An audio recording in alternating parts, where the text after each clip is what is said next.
Antaliya hammaga ma'lum, lekin aqlli sayohatchilar Bodrum tanlaydi. Nega? Bugun shu haqida gaplashamiz. Bodrum. Bu shunchaki kurort emas. Bu 3000 yillik shahar. Qadimda u hali Karnasos deb atalgan. Bu yerda dunyoning 7 mo'jizasidan biri mavzoley qurilgan. Yunon, Rum, Usmonli har bir sivilizatsiya bu yerda iz qoldirgan. Sankt-Pyotr qal'asi bugun ham o'sha tarixni saqlab turibdi.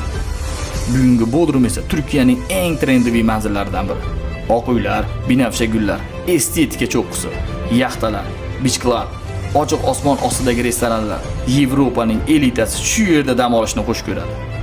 Tungi hayot, tarix, atmosfera bu boshqa hech qayerda yo'q kombinatsiya.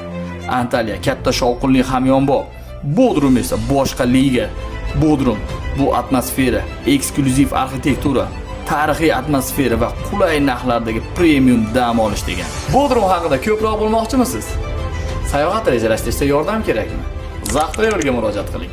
Zavq Travel bilan sayohatingiz yanada zavqli.